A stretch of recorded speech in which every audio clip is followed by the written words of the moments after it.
Namaste, Hamesha Kushro Bitia. I am JB and Dr. Minakshi, Assistant Professor in Department of Shalakya Tantra, Faculty of Ayurvedic Science, Jyoti Vidyapeeth Women's University. आज हम discuss करेंगे anatomy of external ear. ठीक है, तो सबसे पहले समझना important है what is ear. Ear are the paired sensory organs comprising the auditory system involved in detection of sound and vestibular system involved in maintaining balance of the body। ठीक है, तो ईयर पेयर्ड सेंसरी ऑर्गन्स होते हैं, दो ears होते हैं and they are the sensory organs. और इसमें दो सिस्टम इन्वॉल्व होते हैं ईयर्स में, एक तो ऑडिटरी सिस्टम, एक वेस्टिबुलर सिस्टम। तो ऑडिटरी सिस्टम होता है डिटेक्शन ऑफ साउंड के लिए और वेस्टिबुलर सिस्टम होता है बैलेंस ऑफ बॉडी को मेंटेन करने के लिए। ठीक है, तो ईयर के तीन पार्ट्स होते हैं। ठीक है, external ear first part, second part is middle ear and third part is the inner ear. Here is an image of the ear in which they have shown the outer ear, which is external ear, then the middle ear, and then the internal ear. So here comes the anatomy that is of external ear. There are three parts mainly. Anatomy includes three parts.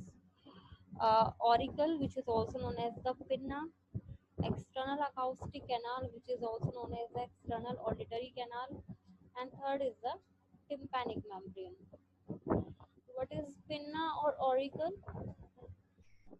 The entire pinna except lobule and the outer part of external auditory canal are made up of a framework of single piece of yellow elastic cartilage covered with perichondrium and skin. इसका मतलब है जो हमारा entire pinna होता है auricle होता है और जो एक्सटर्नल ऑडिटरी कैनाल का बाहर वाला पार्ट होता है वो एक सिंगल इलास्टिक कार्टिलेज से बने होते हैं। ठीक है, येलो कलर के इलास्टिक कार्टिलेज से बने होते हैं जो कि पेरिकॉन्ड्रियम और स्किन से कवर्ड होता है। ठीक है, what is perichondrium? Perichondrium is a layer of dense irregular connective tissue that surrounds the cartilage of developing bone। ठीक है, तो कार्टिलेज के ऊपर जो कनेक्टिव टिश्यू की एक लेयर होती है उसको बोलते हैं perichondrium. Peri means around and chondros refers to the cartilage. तो यहाँ पे इमेज है पिन्ना की। पिन्ना में आप स्ट्रक्चर्स देख सकते हैं, क्या क्या है इनको आगे हम एक्सप्लेन करेंगे। First is helix. Helix is the folded outer over outside edge of the ear. Okay? This outside edge of the ear is known as the helix. Then antihelix, it forms a Y shape where the upper parts are superior crux and inferior crux. This Y-shaped structure is called the antihelix and it has two crux, superior crux and inferior crux. Superior crux is to the left of the fossa triangularis in the diagram and inferior crux to the right of the fossa triangularis in the diagram. This is the fossa triangularis or triangular fossa. To the left side of that there is superior crux and it is the inferior crux to the right of the triangular fossa. Then the fossa triangularis, it is a depression in the fork of the antihelix. Okay, this is the fork of the antihelix.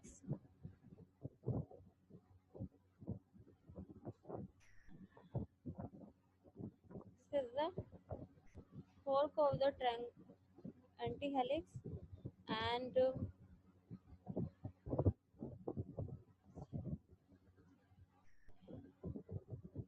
between these two there is a space, is a fossa called the triangular fossa.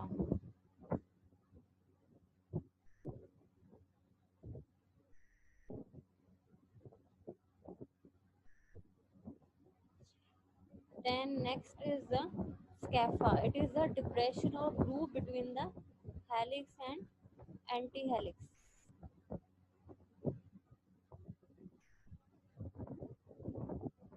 Scapha, it is a groove between the helix and antihelix.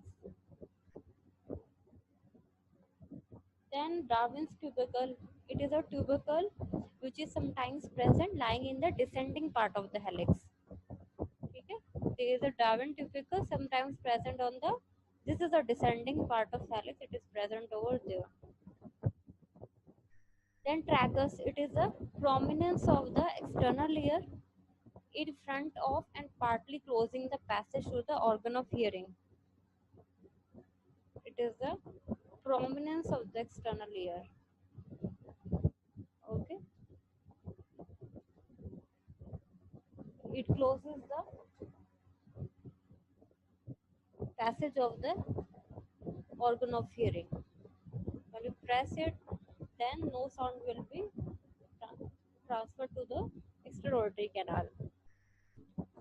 Then antitragus. Antitragus is below the tragus.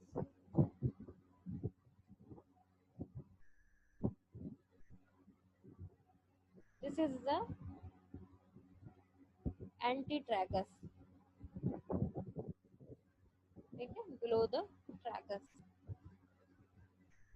Then incisura anterior oris or intertragic incisure or intertragic notch is the space between the tragus and antitragus. This is the intertragic notch. Then crus of the helix is just above the tragus. This is the crus of the helix. It is just above the tragus. Then concha is the hollow next to the ear canal. This is the concha.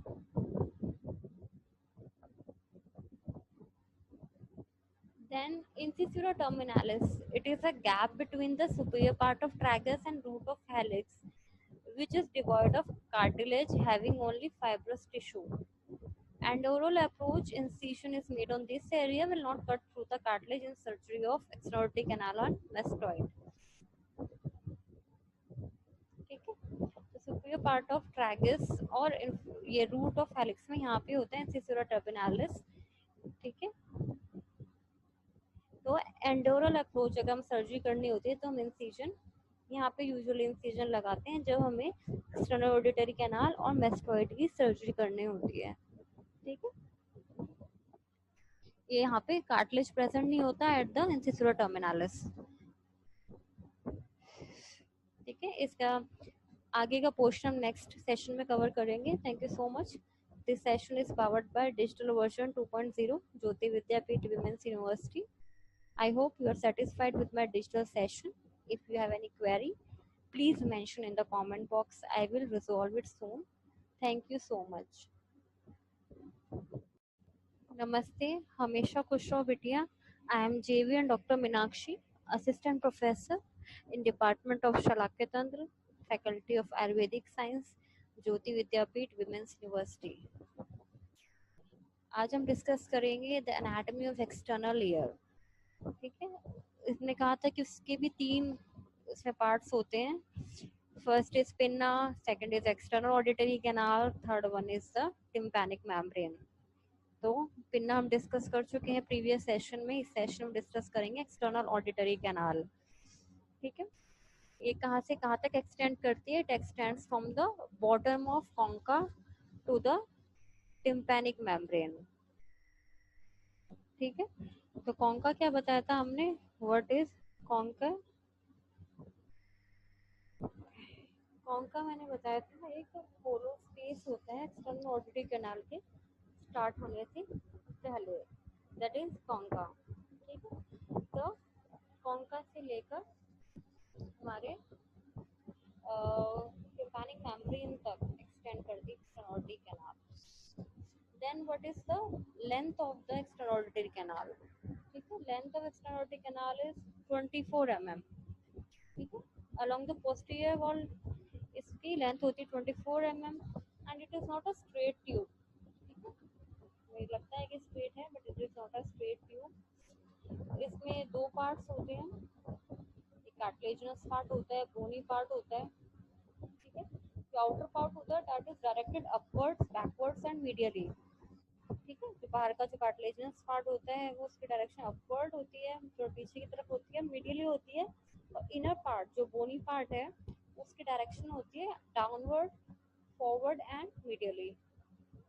ठीक है, तो हमारे extraordinary canal straight नहीं है, तो उसको straight करने के लिए we have to pull the pinna upward, backward and laterally. ठीक है, अपवर्ड, बैकवर्ड, लेटरली अगर हम पुल्ला को पिन करेंगे तो पिन्ना को पुल करेंगे तो it will make the external auditory canal straight. Next is the parts of the external auditory canal. There is cartilaginous part, second one is the bony part. Okay, in this image you can see the cartilaginous part and then is the bony part. Okay, this is the cartilaginous part and this is the bony part. Okay, it is a view of the right ear, frontal view of the right ear, and it is the transverse view. It is the top looking down. Okay? Then first comes the cartilaginous part. The cartilaginous part of the external ear, it forms outer one third of the ear. ठीक है, जो हमारी external canal है उसका one third, outer one third part होता है cartilaginous होता है। अगर 24 mm का वन थर्ड करें तो that is 8 mm। The continuation of cartilage which forms the framework of pinna. ठीक है, हमने एनाटॉमी स्टार्टिंग में बोला था कि जो पिन्ना होता है और जो आउटर पार्ट में एक्सटर्नल ऑडिटरी कैनाल होते हैं वो एक single piece of yellow cartilaginous tissue पे बने होते हैं। ठीक है, तो पिन्ना और cartilaginous part same cartilage piece का होता है। Then skin covering over the cartilaginous canal is thick and contains appendages like ceruminous glands, pilosebaceous glands and hair। ठीक है, तो कार्टिलेजिनस पार्ट के ऊपर जो स्किन होती है वो बहुत थिक होती है और उसमें 3 अपेंडेजेस मिलते हैं हमको। वो होते हैं सेरुमिनस ग्लैंड्स। सेरुमिनस ग्लैंड्स होती हैं हमारी मॉडिफाइड स्वेट ग्लैंड्स। ठीक है, और वो सिक्रीट करते हैं सिरोमिन। सिरोमिन को बोलते हैं हम वैक्स। ठीक है, सेकंड होती है पाइलोसेबेशियस ग्लैंड्स। थर्ड होते हैं हेयर। ठीक है, हेयर हमारे आउटर कैनाल में ही मिलते हैं, इसलिए जो फरंकल्स होते हैं वो भी हमको outer one third part of the external auditory canal में मिलते हैं। It is furuncle, it is a inflammation of the hair follicle। ठीक है, फरंकुलोसिस और फरंकल, it is a first filled bump or painful inflammation under the skin। ठीक है, due to the inflammation of hair follicles। ठीक है, next we will discuss the ceruminous glands। ठीक है, what are ceruminous glands? These are the simple tubular coiled structure having the myoepithelium। ठीक है, they are located subcutaneously in the external auditory canal। These are the seboriferous glands or sweat glands, and the structure of the gland is a simple tubular, they are called structure, they have the myoepithelium, and the secretions is expressed into the root canal। ठीक है, तो secretions होते हैं वो canal के root में जाता है। ठीक है, इसमें सेरुमिनस ग्लैंड्स में 2 लेयर्स होती हैं। ठीक है, एक तो इनर सिक्रेटरी लेयर होती है सेल्स की जिससे सिक्रीशंस होता है। ठीक है, सिक्रीशंस आता है रूट कैनाल में, और जो आउटर होती है वो मायोपिथेलियम लेयर ऑफ सेल्स होती है। ठीक है, तो watery white secretion initially dries up and gets oxidised and becomes sticky and dark in colour. ठीक है, जो सेरुमिनस ग्लैंड्स का सिक्रीशन होता है, स्वेट ग्लैंड का सिक्रीशन होता है, वो पहले वाटरी होता है, वाइट कलर का होता है। ठीक है, वो ड्राई अप हो जाता है, फिर उसमें ऑक्सीडेशन प्रोसेस होता है तो उसकी वजह से वो स्टिकी हो जाता है, डार्क कलर का होता है। They are the modified sweat glands and react to same stimuli as other apocrine glands. ठीक है, ये मॉडिफाइड स्वेट ग्लैंड्स होते हैं, और जैसे एपोक्राइन ग्लैंड्स, जो एपोक्राइन स्वेट ग्लैंड्स होते हैं वो स्टिमुलाई से रिएक्ट करते हैं, वैसे हमारे सेरुमिनस ग्लैंड्स भी रिएक्ट करते हैं। ठीक है, जैसे एपिक्राइन ग्लैंड्स जो होते हैं हमारे, वो फीवर में, स्ट्रेस में उनका सिक्रीशंस बढ़ जाता है, उसी तरीके से सीरमनस ग्लैंड्स का भी सिक्रीशन इंक्रीज हो जाता है। ठीक है, एप्रोक्राइन ग्लैंड्स हमारे होते हैं, स्किन में मिलते हैं और आईलिड्स में मिलते हैं, ईयर में मिलते हैं। तो उसी तरीके से सीरमनस ग्लैंड्स भी हमें ईयर में मिलते हैं। स्किन के ग्लैंड्स होते हैं। Second is the wax. ठीक है, mixture of secretion of ceruminous and sebaceous glands. जो हमारा ईयर वैक्स होता है वो हमारे जो सीरमनस ग्लैंड्स होती हैं और जो सेबेशियस ग्लैंड्स होती हैं, उन दोनों का सिक्रीशन का एक मिक्सचर होता है। ठीक है, जो हमारे बॉडी में ईयर में पाइलोसेबेशियस ग्लैंड्स मिलते हैं, उनका सिक्रीशन और सेमनस ग्लैंड का secretion. There are two types, dry and wet. ठीक है, ईयर वैक्स भी दो टाइप का होता है, ड्राई और wet. Dry wax is yellowish और ग्रे, ड्राई एंड वाइट। ठीक है, जो ड्राई वैक्स होता है उसका येलो या ग्रे कलर होता है, वो ड्राई होगा, वाइट कलर का होता है। और जो वेट वैक्स होता है वो येलोइश ब्राउन होता है और वेट होता है और स्टिकी होता है। ठीक है, जो हमारा ईयर वैक्स होता है उसमें कुछ अमीनो एसिड्स मिलते हैं। ठीक है, फैटी एसिड्स मिलते हैं, लाइसोजाइम्स मिलते हैं और इम्यूनोग्लोबिन्स मिलते हैं। ठीक है, यानी इसमें इतनी सारी चीज़ें होती हैं, यानी उसका एक प्रोटेक्टिव मैकेनिज्म भी होता है ईयर वैक्स का। ठीक है, तो माइक्रो ऑर्गेनिज्म से प्रोटेक्ट करता है। It has a bactericidal activity, bacteria को किल करने का काम करता है। It migrates outside that but may gate impacted. ठीक है, जैसे हमारी जॉ मूवमेंट्स होती है ड्यूरिंग स्वेलोइंग और टॉकिंग, तो उसकी वजह से जो ईयर वैक्स होता है वो माइग्रेट करके बाहर आ जाता है। अगर वो कई बार सिक्रीशन बहुत ज़्यादा होता है किसी कंडीशन की वजह से और वो बाहर नहीं निकल पाता, तो ईयर वैक्स अंदर ही इम्पैक्ट हो जाता है। That is a pathological condition of impacted wax. ठीक है, next part of the exploratory canal is the bony part. ठीक है, जो इनर टू थर्ड पार्ट होता है हमारे एक्सप्लोरेटरी कैनाल का, that is the bony part. तो 24 mm का टू थर्ड पार्ट हुआ हमारा 16 mm। ठीक है, जो बोनी पार्ट के ऊपर की जो स्किन होती है, स्किन जो लाइन करती है बोनी कैनाल को, वो बहुत थिन होती है और कॉन्टिन्यूस होती है ओवर द टिम्पैनिक मेम्ब्रेन। ठीक है, it is devoid of the skin appendages, hair and ceruminous glands. ठीक है, तो उसमें जो तीन स्किन अपेंडेजेस होते हैं cartilaginous part of external auditory canal में, वो इसमें नहीं मिलेंगे। ना इसमें आपको सेरेमनस ग्लैंड्स मिलते हैं, ना ही पाइलोसेबेशियस ग्लैंड्स मिलते हैं, ना हेयर मिलते हैं। ठीक है, about 6 mm lateral to the tympanic membrane, bony meatus presents as narrowing called isthmus।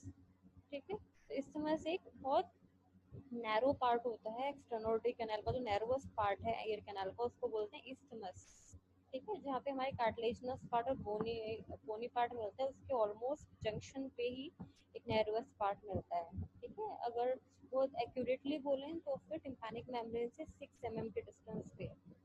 ठीक है, उसको बोलते हैं isthmus। foreign body lost medial to isthmus gets impacted and are difficult to remove।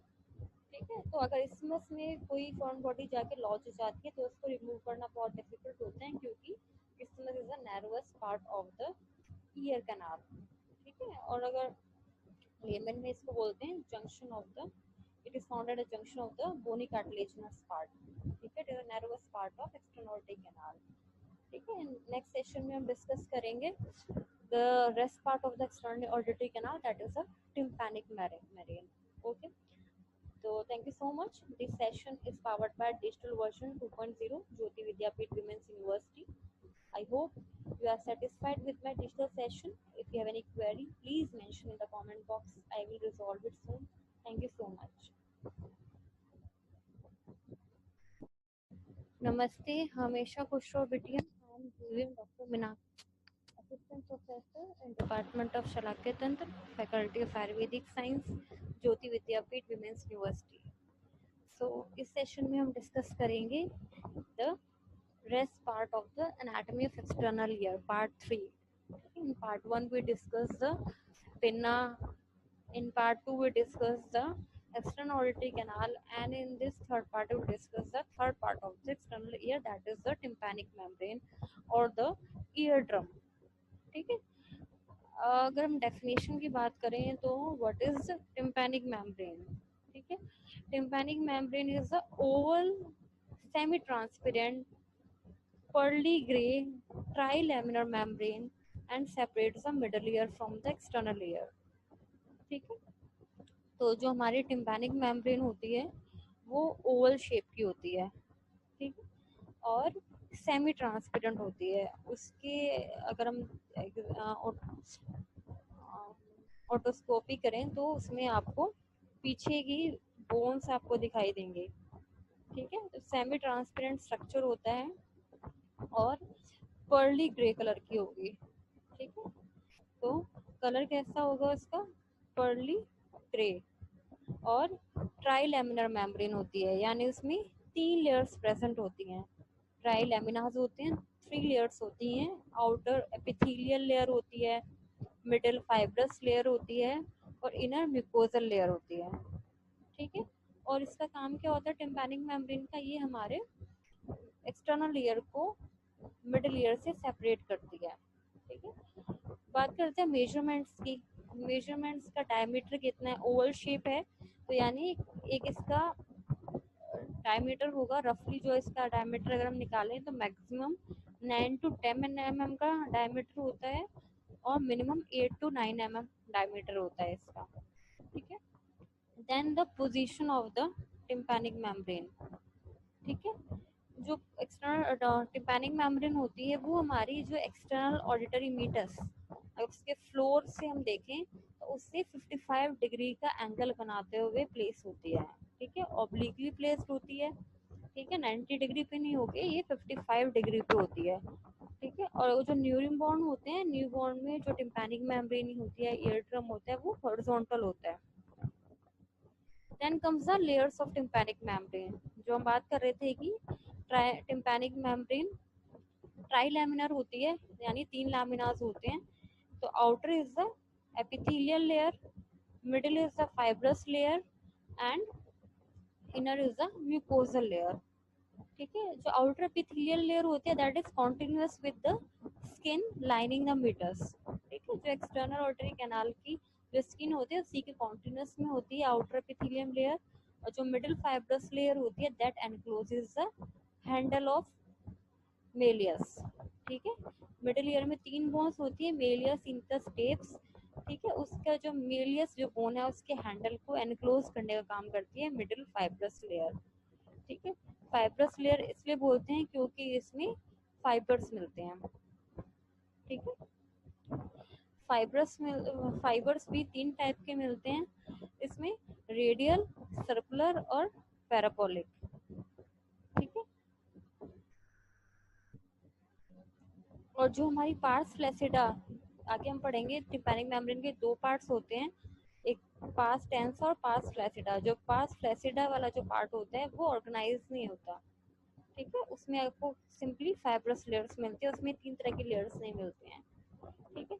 Third layer थी हमारी इनर म्यूकोजल लेयर, वो continuous होती है with the mucosa of the middle layer, ठीक है। जो मिडिल लेयर की म्यूकोसा उसके साथ में ही कॉन्टिन्यूस होती है, ठीक है। यहाँ पे इमेज है, इसमें इमेज में आप देख सकते हैं टिम्पैनिक मेम्ब्रेन है और बीच में आपको ये दिखाई दे रहा है हैंडल ऑफ मैलियस, ये एनक्लोज होता है fibrous layer of the tympanic membrane में, ठीक है। पीछे आपको इनकस दिखाई दे रहा है, स्टेप्स दिखाई दे रहा है और कोन ऑफ लाइट दिखाई दे रहा है, ठीक है।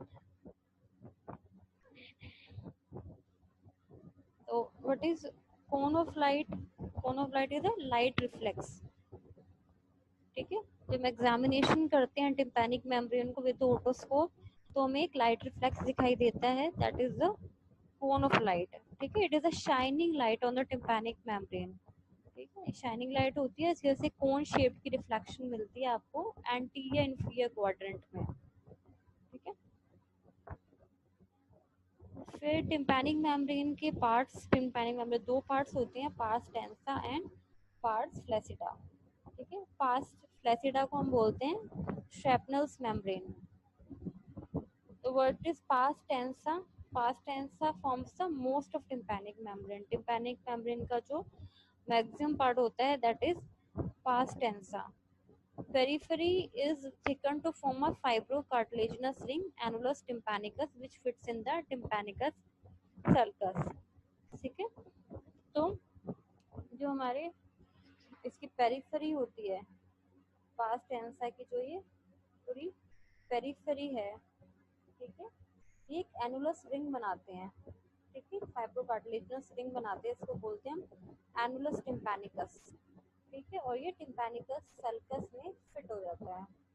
सेंट्रल पार्ट ऑफ पार्ट एंसा is tented inward at the level of tip of malleus, ठीक है, जो सेंट्रल पार्ट होता है वो यहाँ पे टेंटेड होता है, इसको बोलते हैं अम्बो. Right cone of light seen radiating from the tip of malleus to the periphery and in the anteroinferior quadrant, ठीक है, तो टिप ऑफ मेलियस से लेके पेरिफेरी तक आपको इस तरह की कोन शेप की राइट रिफ्लेक्स दिखाई देता है. It is called the cone of light. It is found on the anteroinferior quadrant, ठीक है, it is the anteroinferior quadrant. Then comes the pars flaccida.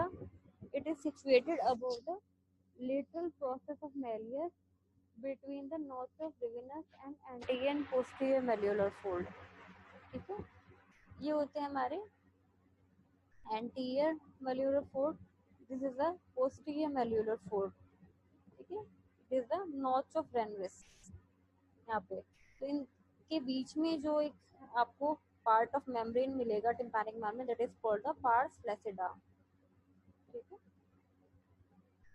appear slightly pinkish, ठीक है, pars flaccida colour होगा slightly pinkish. Then the nerve supply of the external ear, ठीक है, external ear में supply होती है by the cervical second and third nerve, ठीक है, cervical second nerve and the cervical second nerve two, the greater auricular and the lesser occipital nerve, ठीक है. यहाँ पे 1 और 2 रीजन आपको दिखाई दे रहा है. This is supplied by the greater auricular nerve and this second is supplied by the lesser occipital nerve, ठीक है. Second is the fifth cranial nerve, ठीक है. फिफ्थ क्रेनियल नर्व में auriculo temporal branch. What is fifth cranial nerve? It is a trigeminal nerve. Trigeminal की जो auriculo temporal branch है, ठीक है, दिस फोर्थ पोर्शन ये सप्लाई होता है फिफ्थ क्रेनियल नर्व की ऑरिकुलो टेम्पोरल ब्रांच से. Next is the tenth cranial nerve, उसकी ऑरिकुलर और अर्नोल्ड्स ब्रांच, ठीक है. तो टेंथ होती है हमारी वेगस नर्व, उसकी ऑरिकुलर या तो दूसरा नाम है अर्नोल्ड्स ब्रांच होती है, वो सप्लाई करती है एक्सटर्नल ईयर को, ठीक है. ये थर्ड आपको जो ब्लू कलर का रीजन दिखाई दे रहा है that is supplied by the cranial nerve 10th. Then fibers from the 7th cranial, और जो हमारे फेशियल नर्व है उसके फाइबर्स भी नर्व सप्लाई कर देते हैं. Next is the blood supply of the external ear, ठीक है. उसकी ब्लड सप्लाई होती है एक तो और anterior auricular branch of superficial temporal artery, और सेकंड होता है posterior auricular branch of the ECA. What is ECA? ECA is a external carotid artery, ठीक है. तो नेक्स्ट है इसमें लिम्फेटिक्स, ठीक है. जो लिम्फेटिक ड्रेनेज होता है वो होता है through preauricular lymph nodes, post auricular lymph nodes, superficial cervical lymph nodes and the retropharyngeal lymph nodes, ठीक है. तो here completes our session of external ear, ठीक है. Thank you so much. This session is powered by digital version 2.0 Jyoti Vidyapeeth Women's University. I hope you are satisfied with my digital session. If you have any query, please mention in the comment box. I will resolve it soon. Thank you so much.